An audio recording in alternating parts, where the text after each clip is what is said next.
Hello and welcome to Raja medical academy. तो हम लोग आज सीएचओ का कुछ क्वेश्चन को डिस्कशन करेंगे, जिसमें सीएचओ का पूछा हुआ प्रीवियस ईयर का क्वेश्चन है, इम्पोर्टेंट क्वेश्चन है, अच्छा आसान भी क्वेश्चन है। तो हम लोग आज एक एक करके ऑब्जेक्टिव सीएचओ का क्वेश्चन डिस्कशन करेंगे। कुछ ऑब्जेक्टिव लेकर आए हैं। तो देखिए फर्स्ट क्वेश्चन है आपका। तो फर्स्ट क्वेश्चन है आपका, भोर कमेटी कब बनी थी? भोर कमेटी कब नाम दिए हैं? भोर कमेटी। तो इसका फर्स्ट ऑप्शन है 1946, 1950, 1943, 1948। तो इसका अगर आंसर पता है तो आप लोग कमेंट करिए। जो भोर कमेटी कब बनी थी ऑप्शन के अनुसार, ऑप्शन ए में है 1946, 1950, 1943, 1943, 1948। तो देखिए भोर कमेटी के बारे में दो तरह से क्वेश्चन पूछा जाता है। इसका आंसर बता देते हैं। इसका आंसर होगा 1943। इसका आंसर होगा 1943, 1943। तो देखिए भोर कमेटी के बारे में दो प्रकार से क्वेश्चन पूछा जाता है। भोर कमेटी कब बनी थी, भोर कमेटी कब प्रकाशित, अपना रिपोर्ट कब प्रकाशित हुई थी। दो प्रकार से क्वेश्चन भोर कमेटी के बारे में पूछा जाता है। जो पूछा गया है, पूछा जाता नहीं है, पूछा गया है भोर कमेटी में। तो इसमें दिया हुआ है भोर कमेटी कब बनी थी, इसका आंसर होगा 1943। तो दूसरा क्वेश्चन को अपना लोग देखते हैं। दूसरा क्वेश्चन है, भारत में जनगणना कितने वर्षों के अंतराल पर की जाती है? देखिए क्वेश्चन से पहले समझना होगा जनगणना। जनगणना क्या होता है? जनगणना मतलब होता है, जन मतलब होता है लोग, मतलब आदमी, गणना मतलब होता है गिनती, मतलब आदमी की गिनती, मतलब लोगों की गिनती को ही जनगणना कहते हैं। तो इसका क्वेश्चन है, दूसरा क्वेश्चन, भारत में जनगणना कितने वर्ष, आप जनगणना समझ गए, भारत में जनगणना कितने वर्षों के अंतराल पर की जाती है? ए ऑप्शन है प्रत्येक 10 वर्ष। भारत में जनगणना कितने वर्षों के अंतराल पर? एक में है प्रत्येक 10 वर्षों में, प्रत्येक 5 वर्षों में, प्रत्येक 15 वर्ष में, प्रत्येक 20 वर्ष में। तो इसका आंसर पता है तो आप लोग कमेंट करिए कौन है answer A B C D में। नहीं तो हम लोग तो इसका आंसर होगा आप लोग का डी ए, प्रत्येक 10 वर्षों के अंतराल पर जनगणना की जाती है। जैसे लेटेस्ट जनगणना 2011 में हुआ था। तो 2011 में जनगणना हुआ था, 2021 में होना चाहिए जनगणना, लेकिन 21 में नहीं हो पाया है। केंद्र की मोदी सरकार की बदौलत पता नहीं क्या हुआ, नहीं हुआ पाया है, लेकिन होना चाहिए 21 में। तो अपना लोग क्वेश्चन के दूसरा क्वेश्चन आंसर होगा ए, प्रत्येक 10 वर्ष पर। तीसरा क्वेश्चन है, बायोमेडिकल वेस्ट मैनेजमेंट एक्ट कब पास हुआ था? कब लागू किया था? दूसरा क्वेश्चन है, लेकिन इसमें पूछा हुआ है बायोमेडिकल वेस्ट मैनेजमेंट कब पास हुआ था। तो इसका आंसर, इसका ऑप्शन है पहला 1990। 1990 बायोमेडिकल वेस्ट मैनेजमेंट है, कब पास हुआ था। देखिए इसमें क्वेश्चन देखिएगा, पास हुआ था ये पूछा हुआ है। पहला ऑप्शन है 1990, दूसरा है 1985, 1998, 1982। तो इसका आंसर पता है तो आप लोग कमेंट करिए जल्दी जल्दी। तो देखिए बायोमेडिकल वेस्ट मैनेजमेंट, तो इसका आंसर आप लोग का जल्दी जल्दी कमेंट करिए, नहीं तो हम तो बतेबे करेंगे। इसका आंसर होगा सी, 1998। 1998 आंसर होगा इसका सी। 1998 आंसर होगा सी, बायोमेडिकल वेस्ट मैनेजमेंट। तीसरा क्वेश्चन हो गया। आप चौथा क्वेश्चन की ओर अपना लोग अक्सर होंगे। तो अगर नहीं लिखे हैं तो लिख लीजिए, नोट कर लीजिए। तीसरा क्वेश्चन हो गया। चौथा क्वेश्चन की ओर अपना लोग अक्सर होंगे। तो चौथा क्वेश्चन है आपका, देखिएगा कुछ साथ साथ क्वेश्चन की भी कोई पर नोट करिएगा। चौथा क्वेश्चन है विटामिन ए। विटामिन ए, अगर विटामिन ए के बारे में आप लोग जानते हैं कुछ तो लिखिए, बताते कमेंट करिए। विटामिन ए की कमी से कौन सा रोग होता है? विटामिन ए की कमी से कौन सा रोग होता है?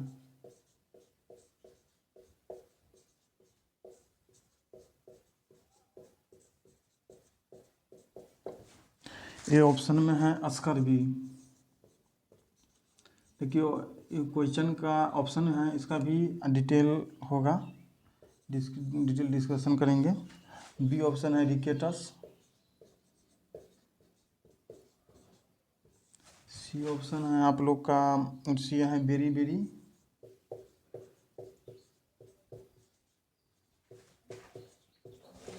डी ऑप्शन है अंधता, जिसको अपना लोग नहीं कहते हैं, जो इसको देखने में दिक्कत हो रहा है। तो देखिए चौथा क्वेश्चन है विटामिन ए की कमी से कौन सा रोग होता है। तो फर्स्ट ऑप्शन है अस्कर-बी, बी में है रिकेटस, सी में है बेरी बेरी, चौथा में अंधता। तो विटामिन ए का अगर किसी को रासायनिक नाम पता होगा तो कमेंट करिए जल्दी जल्दी। अगर किसी को रासायनिक विटामिन ए का रासायनिक नाम पता है तो कमेंट करिए। तो फर्स्ट ऑप्शन है अस्कर्बी रिकेटस बेरी अंता। इसका आंसर है तो पता है आंसर तो कमेंट करिए, नहीं तो हम तो हमें इसका आंसर होगा डी अंधता। आंसर डी होगा अंता। देखिए इसमें भी अस्कर्बी भी किसी विटामिन की कमी से होता है। अस्कर्बी अगर है पता तो बोलिए। रिकेटस बेरी सब विटामिन, ऐसा नहीं है जो आप लोग का विटामिन ए के बारे में देगा, विटामिन बी के बारे में भी दे सकता है, विटामिन सी के बारे में भी दे सकता है, विटामिन डी के बारे में भी दे सकता है। तो विटामिन सी अस्कर्बी होता है विटामिन सी की कमी से। अस्कर्बी होता है विटामिन सी की कमी से, विटामिन सी की कमी से। रिकेटस होता है विटामिन डी की कमी से। बेरी होता है विटामिन बी की कमी से। विटामिन सी की कमी से रिकेटस होता है, विटामिन डी की कमी से विटामिन सी की कमी से अस्कर्बी होता है, विटामिन डी की कमी से रिकेटस होता है, और विटामिन बी की कमी से बेरी होता है, और विटामिन ए की कमी से अंता होता है। तो चौथा क्वेश्चन हो गया। अगर प्रॉब्लम है तो कमेंट करिए चौथा क्वेश्चन में। पाँचवा क्वेश्चन को अपना लोग जाएंगे। पाँचवा क्वेश्चन, कौन सा विटामिन रक्त के थक्का बनने के लिए आवश्यक है? कौन सा विटामिन, साथ साथ नोट भी करिएगा आप लोग, कौन सा विटामिन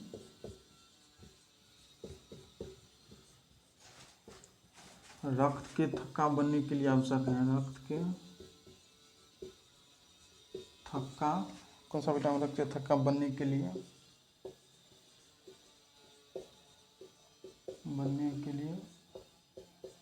आवश्यक है? कौन सा विटामिन रक्त के थक्का बनने के लिए आवश्यक है? ऑप्शन ए में है विटामिन ए, बी ऑप्शन है आप लोग का विटामिन ई, सी ऑप्शन है आप लोग का विटामिन डी, डी ऑप्शन है विटामिन के। इसका आंसर पता है तो बोलिए आप लोग, कौन सा विटामिन है जो रक्त के थक्का, जब कहीं पर कट जाता है शरीर के अंदर तो वहाँ पर ब्लड चलने लगता है, थोड़ा देर ब्लड चलता है, लेकिन फिर रक्त के थक्का वहाँ पर जम जाता है। तो कौन सा विटामिन है जो रक्त के थक्का बनने के लिए आवश्यक है? तो आप लोग बताइएगा।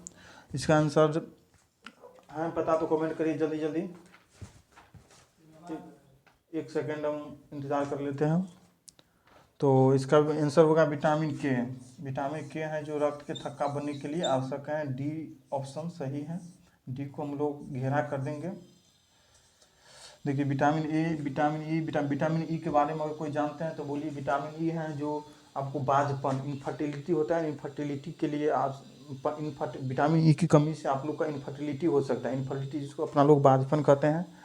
विटामिन ए तो हम बताइए दिए थे ऊपर में, विटामिन ई की कमी से अंता होता है, विटामिन डी की कमी से रिकेटस होता है।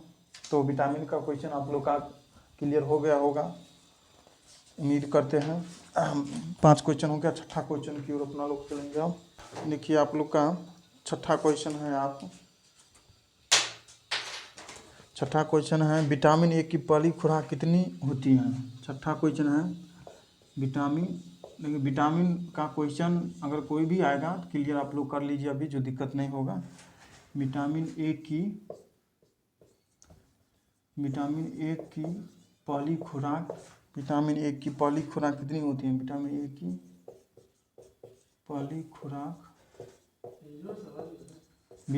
की पहली खुराक कितनी होती है? क्वेश्चन है विटामिन ए की पहली खुराक कितनी होती है? जब बच्चा जन्म लेता है तो उसको सब चीज़ दिया जाता है। तो विटामिन ए की पहली खुराक कितनी होती है? तो पहला ऑप्शन है 1 ml, बी में है 2 ml, सी में है 0.5 ml, डी में है 5 ml। अगर आंसर है तो इसको कमेंट करिए, हम आगे क्वेश्चन और लिखते हैं, धीरे धीरे आंसर हो जाएगा। 7वां क्वेश्चन है गर्भावस्था के दौरान मतलब प्रेगनेंसी के दौरान, नोट भी आप लोग करिए साथ साथ में। गर्भावस्था के दौरान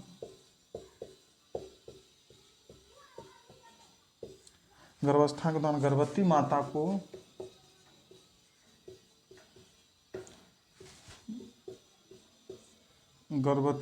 का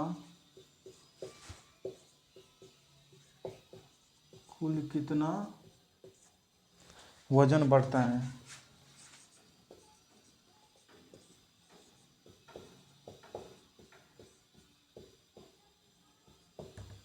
कितना वजन बढ़ता है? एक में है 15 से 16 kg, ऑप्शन ए में है 15 से 16 kg, बी में है 8 से 10 kg,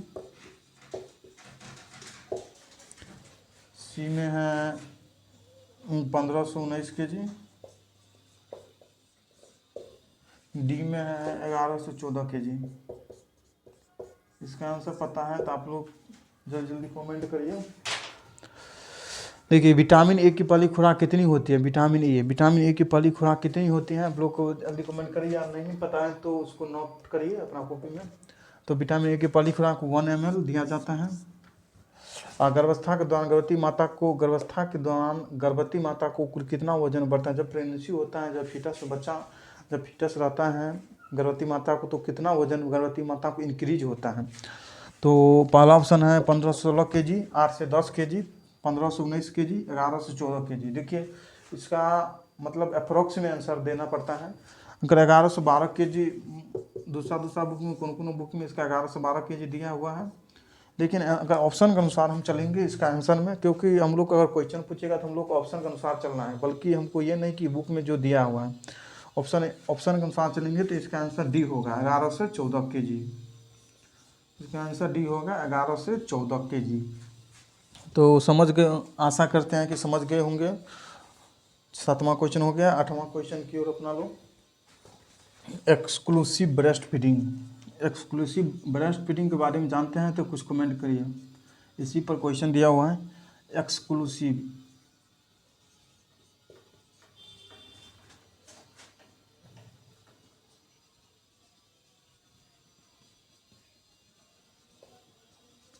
एक्सक्लूसिव ब्रेस्ट फीडिंग कब तक दी जानी चाहिए?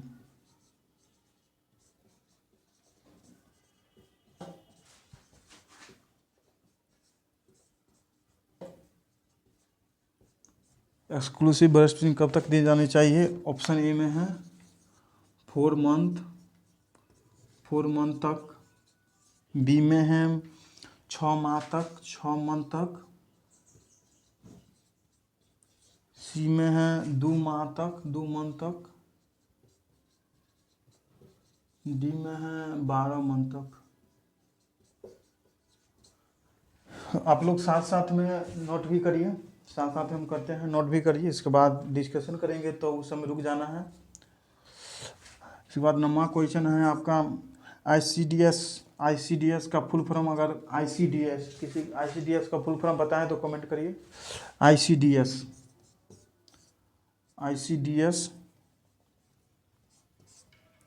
कार्यक्रम की शुरुआत कब हुई थी? ICDS कार्यक्रम की शुरुआत कब हुई थी? पहला ऑप्शन है 1990, बी ऑप्शन है 1991, सी ऑप्शन है 1975, डी ऑप्शन है 1985। साथ साथ में नोट भी करिए। 10वां क्वेश्चन है विश्व महिला दिवस कब मनाया जाता है? विश्व महिला देखिए सब क्वेश्चन प्रीवियस CHO में पूछा हुआ क्वेश्चन है। विश्व महिला दिवस कब मनाया जाता है?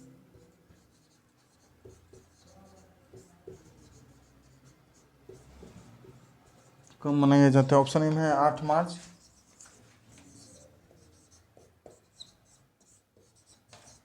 बी में है 8 जनवरी,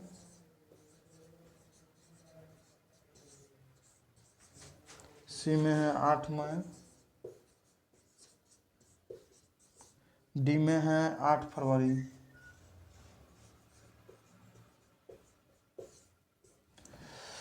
तो आप लोग अगर क्वेश्चन का आंसर पता है तो कमेंट करिए जल्दी जल्दी। पहला का 8वां क्वेश्चन है एक्सक्लूसिव ब्रेस्ट फीडिंग कब की जाती है? देखिए एक्सक्लूसिव ब्रेस्ट फीडिंग के बारे में हैं जो एक्सक्लूसिव ब्रेस्ट फीडिंग होता है, जो बच्चा को केवल माँ का दूध दिया जाता है तो उसको एक्सक्लूसिव ब्रेस्ट फीडिंग करते हैं। केवल और केवल माँ का दूध दिया जाता है, उसके सिवा उसको कुछ नहीं दिया जाता है तो उसको एक्सक्लूसिव ब्रेस्ट फीडिंग करता है। तो क्वेश्चन है एक्सक्लूसिव ब्रेस्ट फीडिंग कब तक दी जानी चाहिए। ऑप्शन ए है 4 मंथ, ऑप्शन बी है 6 मंथ, ऑप्शन सी है 2 मंथ, ऑप्शन डी है 12 मंथ। एक्सक्लूसिव ब्रेस्ट फीडिंग ये है क्वेश्चन का मेन हेडिंग। तो इसका आंसर होगा B answer 6 month. B answer होगा 6 मंथ। नंबर क्वेश्चन है आईसीडीएस कार्यक्रम की शुरुआत कब हुई थी। देखिए आईसीडीएस का फुल फॉर्म पता है तो बोलिए ICDS integrated child development scheme होता है इसका full form, integrated child development scheme. तो इसका आंसर पता है तो आप लोग बोलिए इंटीग्रेटेड चाइल्ड स्कीम। तो आईसीडीएस का तो पहला ऑप्शन है 1990, 1991, 1975, 1985। तो आंसर पता है तो आप लोग कमेंट करिए जल्दी जल्दी, एक सेकेंड हम स्किप कर लेते हैं। तो इसका आंसर होगा सी 1975। इसका आंसर होगा सी 1975, 1975। 10वां क्वेश्चन है विश्व महिला दिवस कब मनाया जाता है। विश्व महिला दिवस एगो देखिए महिला भी उसमें भी 2 प्रकार के, एगो विश्व महिला दिवस पूछा जाता है, एगो विश्व महिला दिवस एगो भारत का, एगो विश्व महिला दिवस एगो महिला दिवस। तो इसमें क्वेश्चन है विश्व महिला दिवस कब मनाया जाता है। तो इसका ए ऑप्शन में है 8 मार्च, बी में 8 जनवरी, 8 मई, 8 फरवरी। तो इसका आंसर होगा ए 8 मार्च। 8 मार्च आंसर ये होगा 8 मार्च। 10वां क्वेश्चन हो गया। आप लोगों ने ही इसको नोट किए हैं तो नोट करिए जल्दी जल्दी। तो 11 क्वेश्चन की ओर चलेंगे। 10 क्वेश्चन हो गया। यूनिसेफ की स्थापना कब हुई थी। यूनिसेफ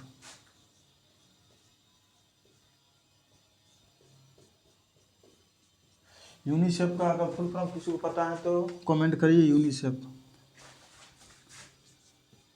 यूनिसेफ की स्थापना कब हुई थी। पहला ऑप्शन है 1944, बी में है 1945, सी में है 1946, डी में है 1948। यूनिसेफ का किसी को है पता फुल फॉर्म तो कमेंट करिए। 12 क्वेश्चन चलेंगे। क्वेश्चन को जल्दी जल्दी नोट करिए। विश्व एड्स दिवस कब मनाया जाता है। एड्स के बारे में आप लोग तो जानते होंगे, अच्छा से पढ़े होंगे नर्सिंग में। एड्स का फुल फॉर्म पता होगा तो कमेंट करिए, क्योंकि एड्स का फुल फॉर्म भी आया हुआ है एग्जाम में। विश्व एड्स दिवस कब मनाया जाता है।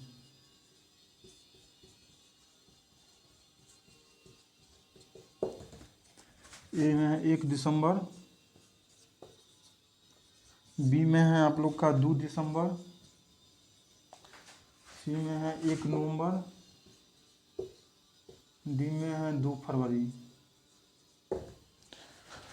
इसके बाद है 13 क्वेश्चन की ओर अपना लोग चलेंगे। 13 क्वेश्चन है राष्ट्रीय मानसिक स्वास्थ्य कार्यक्रम। देखिए सब question VVI import very VVI question है सब। राष्ट्रीय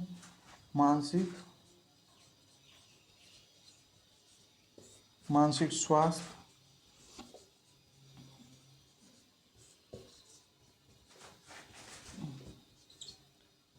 कार्यक्रम मतलब नेशनल मेंटल हेल्थ प्रोग्राम। राष्ट्रीय स्वास्थ्य कार्यक्रम की शुरुआत कब हुई थी।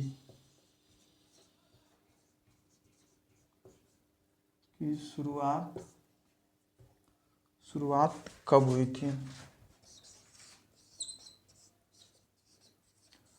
राष्ट्रीय मानसिक नेशनल मेंटल हेल्थ प्रोग्राम की शुरुआत कब हुई थी। ऑप्शन ए में है 1975,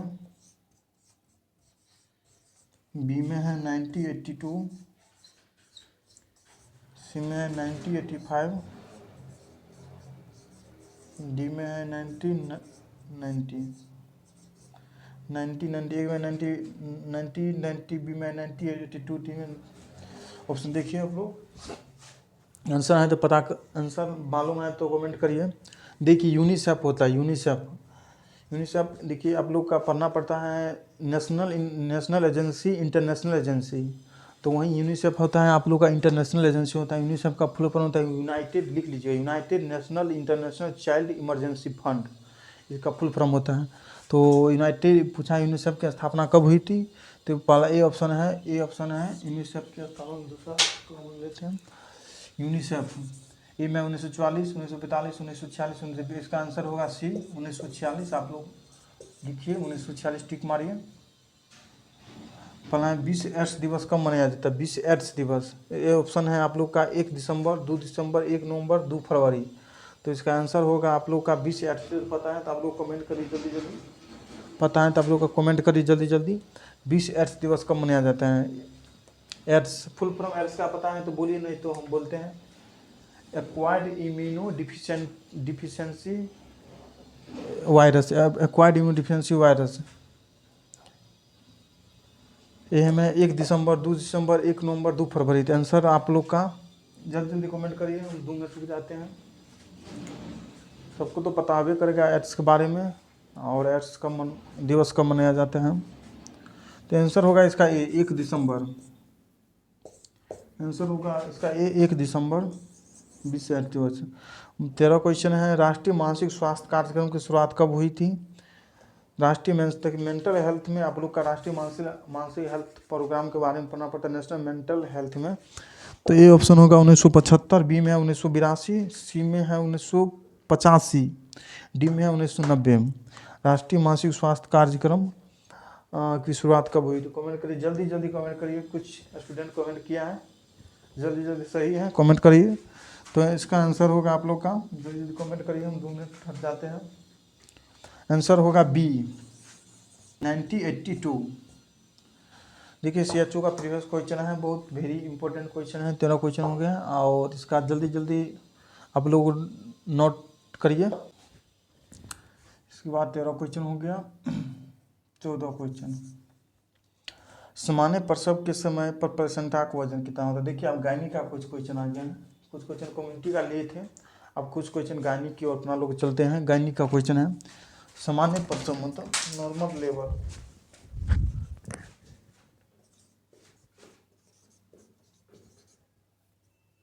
सामान्य प्रसव, प्रसव के समय पर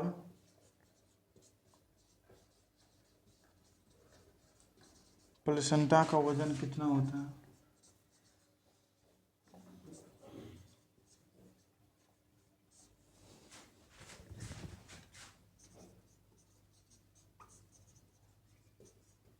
ये ऑप्शन में है 300 ग्राम, बी में है 1000 ग्राम, सी में है 100 ग्राम, डी में है 500 ग्राम। जी से ग्राम होता है, ग्राम है, ग्राम, GRAM, ग्राम है जी। 14 क्वेश्चन है,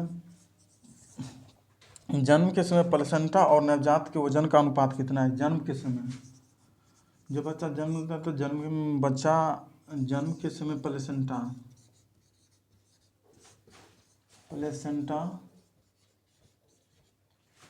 और नवजात मतलब न्यूबॉर्न, प्लेसेंटा और नवजात के वजन का अनुपात कितना होता है?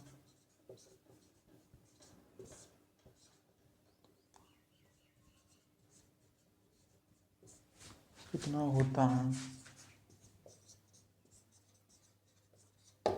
ये ऑप्शन है आप लोग का 1:6, बी में है 1:5, सी में 1:4, डी में 1:3। 15वां क्वेश्चन का अपना लोग चलेंगे। पूछ रहा है, ये BVI क्वेश्चन है, गर्भावस्था में, मानव में गर्भावस्था का समय कितना होता है? प्रेगनेंसी का समय कितना होता है? क्वेश्चन को पहले हम नोट कर देते हैं। मानव में गर्भावस्था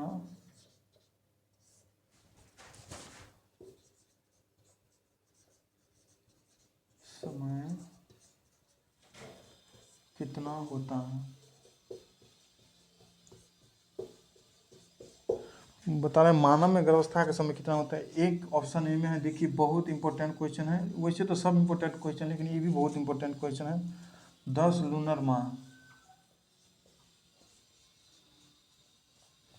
बी में है 9 मंथ 7 दिन,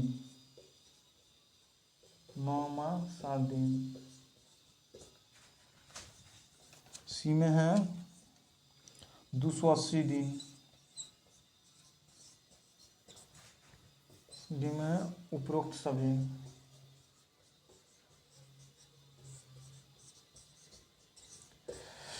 देखिए तो आप लोग पता है क्वेश्चन का आंसर तो नोट करिए, और आंसर पता है तो आप लोग कमेंट करिए, तो हम समझेंगे जो सही में इतना स्टूडेंट को आ रहा है। देखिए 14 क्वेश्चन है। सामान्य प्रसव के समय प्लेसेंटा का वजन कितना होता है। ए ऑप्शन में है 300 ग्राम, बी ऑप्शन में है 1000 ग्राम, सी ऑप्शन में है 100 ग्राम, डी ऑप्शन में 500 ग्राम। तो इसका आंसर होगा आप लोग का डी, 500 ग्राम। प्लेसेंटा का वजन 500 ग्राम होता है। 14 क्वेश्चन है, जन्म के समय प्लेसेंटा और नवजात के वजन का अनुपात कितना होता है। जन्म के समय जो प्लेसेंटा होता है और नवजात है उसके वजन का मतलब वेट का अनुपात कितना होता है वो पूछ रहा है। तो ए ऑप्शन में 1:6, 1:5, 1:6, 1:3। देखिए अगर आप लोग ऐसे अनुमान लगाइएगा तो आराम से क्वेश्चन बन। जैसे प्लेसेंटा का वजन कितना होता है, प्लेसेंटा का वजन ऊपर में दिए थे 500 ग्राम, और नवजात का वजन होता है, आप लोग को पता है नवजात का वजन। नवजात का वजन होता है 250 kg, मतलब 2.5 kg होता है। तो 2.5 kg मतलब होता है तो 250 ग्राम मतलब 2500 ग्राम। तो इसको अनुपात निकालेंगे तो 5 से 5 30, 5 से 25,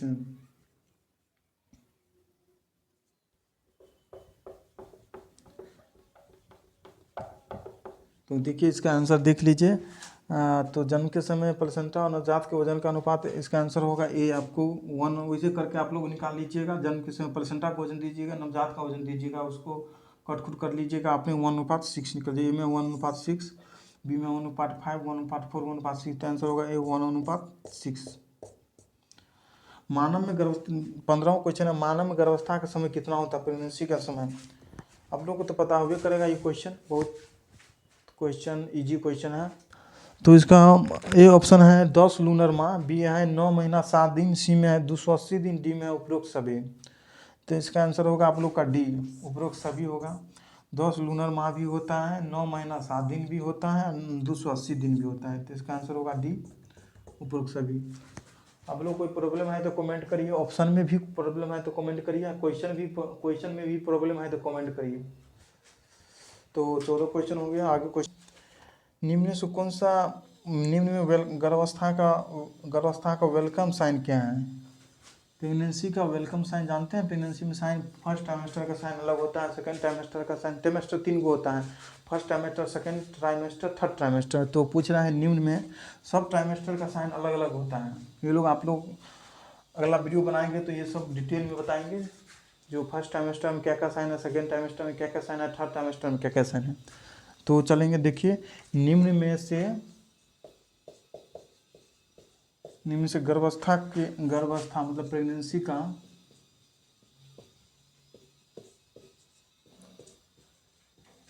वेलकम साइन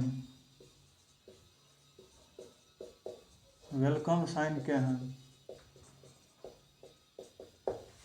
ए में है लाइटनिंग, LIGHTENING, लाइटनिंग। बी में है इंटरनल रोटेशन,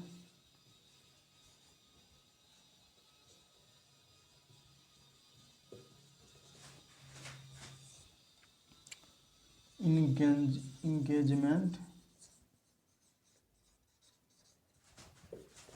डी में डिसेंट। आंसर पता है तो कमेंट करिए। आगे है निम्न से, देखिए आगे है एबॉर्शन का एक क्वेश्चन है, बहुत इंपॉर्टेंट क्वेश्चन है। निम्न में से निम्न में से कौन से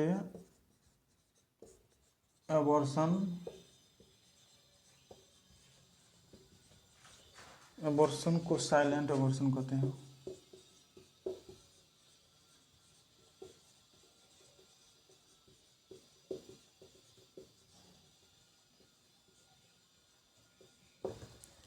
इनमें इनवर्टिबल एबॉर्शन,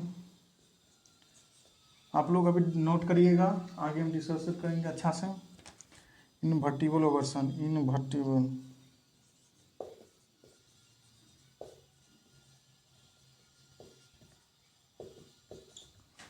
एबॉर्शन, बी में सेप्टिक एबॉर्शन,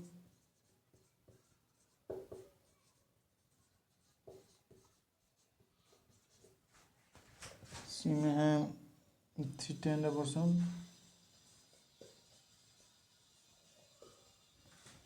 डी में है मिस्ड एबॉर्शन।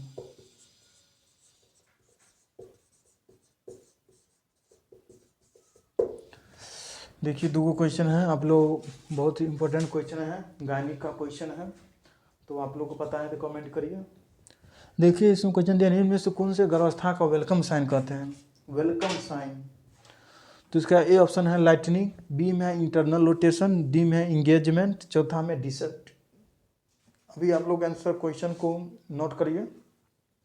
अगला वीडियो बनाएंगे तो हम अच्छा से पूरा गायनिक के बनाएंगे, जैसे लाइटनिंग क्या होता है, इंटरनल रोटेशन क्या होता है, इंगेजमेंट क्या होता है, डिसेंट, सब जो पढ़ना पड़ता है आप लोग का गायनिक में अच्छा से। अभी तो ऑब्जेक्टिव है। देखिए ए में लाइटनिंग, दो में है, बी में इंटरनल रोटेशन, सी में इंगेजमेंट, चौथा में वेलकम साइन। वेलकम साइन, इसका आंसर होगा ए लाइटनिंग। निम्न में से अगला क्वेश्चन, निम्न में से आप लोग नंबर बाय नंबर लिखिएगा। निम्न में से कौन से एबॉर्शन को साइलेंट एबॉर्शन कहते हैं? एबॉर्शन, देखिए एबॉर्शन होता है और एबॉर्शन का प्रकार होता है, बहुत इंपॉर्टेंट क्वेश्चन है, जिसमें आप लोग का इसमें क्वेश्चन हर एक CHO में एक बार नहीं, एक बार एगो न एगो क्वेश्चन रहता है। CHO का एक से अधिक रहता है CHO का। पहला ऑप्शन है इनवर्टिबल एबॉर्शन, निम्न में से कौन से एबॉर्शन को साइलेंट एबॉर्शन कहते हैं? ए में है इनवर्टिबल एबॉर्शन, बी में है सेप्टिक एबॉर्शन, सी में है थीटेन एबॉर्शन, डी में है मिस्ड एबॉर्शन। तो इसका आंसर होगा D missed abortion. Missed abortion को साइलेंट एबॉर्शन कहते हैं। तो आगे चलेंगे अपना लोग, और आगे क्वेश्चन है, आप लोग नंबर देख लिखिएगा। नंबर कर लेते हैं। निम्न में से कौन सा मोस्ट कॉमन प्रेजेंटेशन है? निम्न में से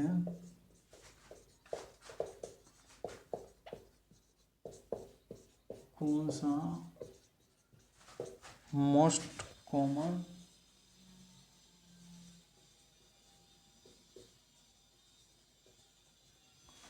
प्रेजेंटिंग पार्ट है?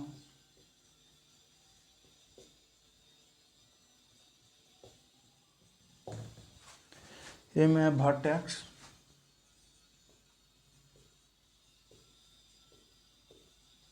बी में है ब्रो, सी में है फेस, डी में है शोल्डर। अगला क्वेश्चन आप लोग चलेंगे, EDD की गणना करने की सूत्र। EDD आप लोग जानते हैं, इसका फुल फॉर्म तो बोलिए। EDD,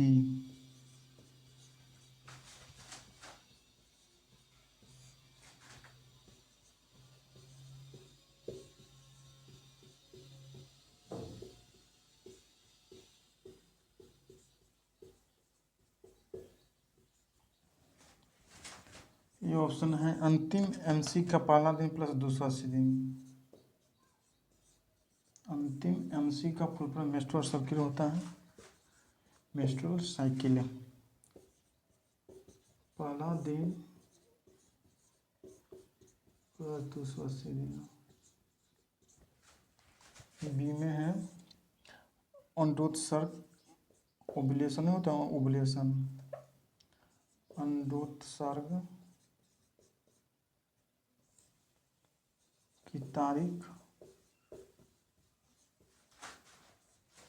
प्लस 280 दिन।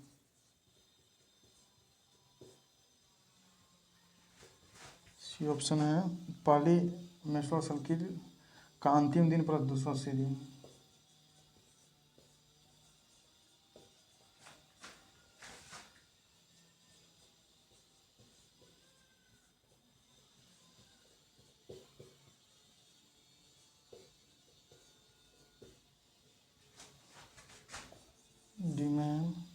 LMP का पहला दिन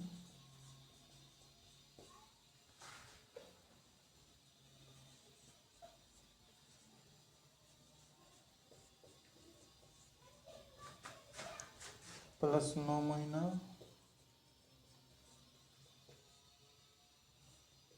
प्लस 7 दिन। तो आप लोग का आंसर पता है तो आप लोग कमेंट करिए। जो पहला क्वेश्चन है आप लोग सीधे बात चलिएगा अपना। निम्न में से कौन सा मोस्ट कॉमन प्रेजेंटिंग पार्ट है? फिर ए में है भट्ट। निम्न में से कौन सा मोस्ट कॉमन प्रेजेंटिंग पार्ट है? ए में है आप लोग को वर्टेक्स, बी में है ब्रूट, सी में है फिर चौथा सी, डी में है शोल्डर। तो इसका आंसर आप लोग को पता है तो बोलिए। 2 मिनट बिताते हैं, जल्दी जल्दी कमेंट करिए। इसका आंसर होगा ये वर्टेक्स प्रेजेंटेशन। यह ईडीडी गणना करने की एक्सपेंड डेट ऑफ डिलीवरी होता है, इसका फुल फॉर्म ईडीडी की गणना करने की सूत्र क्या है? ये ऑप्शन में अंतिम मेस्ट्रुअल साइकिल का पहला दिन प्लस 280 दिन, बी में अमृतसर की तारीख प्लस 280 दिन, सी में पहली मेस्ट्रुअल साइकिल का अंतिम दिन प्लस 280 दिन, डी में LMP का पहला दिन प्लस 9 महीना प्लस 7 दिन। तो इसका आंसर पता है तो आप लोग को बताइए। इससे पहले हम तो बताए थे जो डिलीवरी का कितना समय, प्रेगनेंसी का कितना समय होता है। तो इसका आंसर होगा आप लोग का डी, LMP का पहला दिन प्लस 9 महीना प्लस 7 दिन। ठीक है, और क्वेश्चन कुछ है तो अगला क्वेश्चन है आप लोग का, ओवम का जीवन काल कितना दिन होता है? ओवम आप लोग जानते होंगे ओवम का जीवन काल।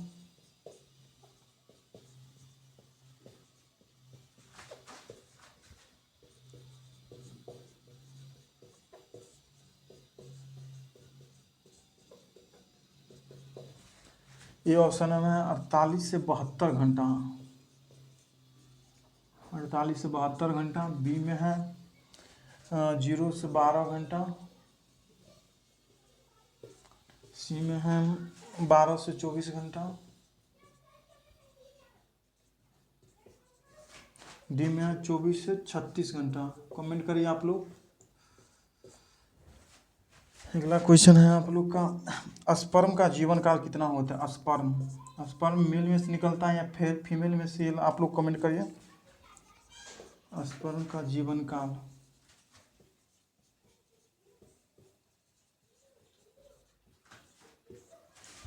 कितनी होती है? ये में 48 से 72 घंटा,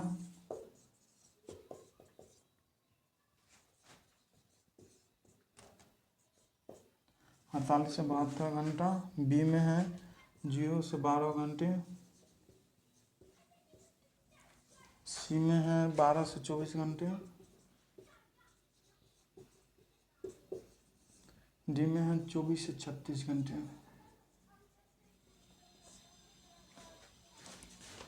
तेसर को एक क्वेश्चन और ले लेते हैं पोस्टीरियर फोंटानेल का अन्य नाम, दूसरा नाम क्या? Other name posterior fontanelle. आप लोग शुरुआत में पढ़े होंगे गायनिक में पोस्टीरियर फोंटानेल।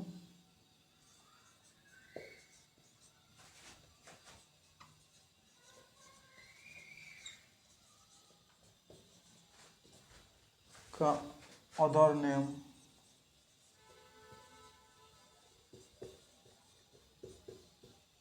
या पोस्टीरियर फोंटानेल का क्या दूसरा नाम क्या है?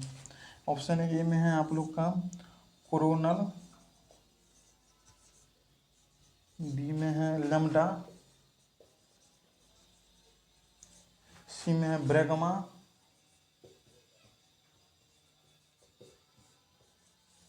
डी में ओमेगा।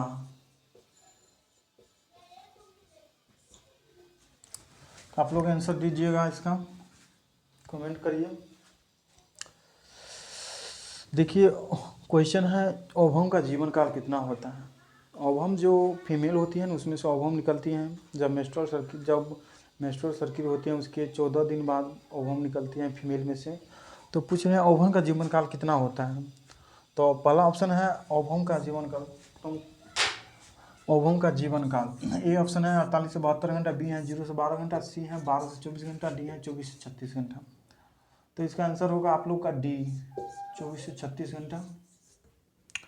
अगला क्वेश्चन, स्पर्म का जीवन काल कितनी होते हैं? देखिए स्पर्म होता है ना वो मेल में से निकलती है स्पर्म, मेल में से स्पर्म निकलती हैं। तो वो पूछ रहे हैं स्पर्म का जीवन काल लाइफ टाइम कितना होते हैं। तो पहला ऑप्शन है 48 से 72 घंटा, तीसरा है 0 से 12 घंटा, बी है 12 से 24 घंटा, डी है 24 से 36। इसका आंसर आप लोग को पता है तो कमेंट करिए। 2 मिनट रुक जाते हैं। तो इसका आंसर होगा आप लोग का ए 48 से 72 घंटा स्पर्म का जीवन काल। अगला क्वेश्चन है पोस्टेरियर फोंटानेल को अदर नाम में। देखिए फोंटानेल होता है अलग, लेकिन अपना लोग दूगो के इम्पोर्टेंट पोस्टेरियर फोंटानेल है, इंटीरियर फोंटानेल और पोस्टेरियर फोंटानेल।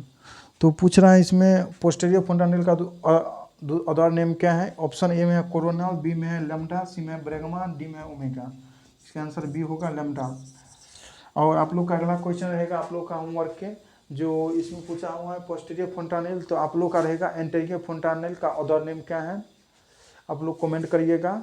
और एस्टेरियर पोस्टेरियर दिया है, एंटीरियर फोंटानेल के बारे में आप लोग कमेंट करिएगा, जो एंटीरियर फोंटानेल का अदर नेम क्या है। और अगला आप क्वेश्चन को आप लोग नोट करिए, क्वेश्चन का पूरा नोट करके बार बार रिविजन करते रहिए क्वेश्चन का।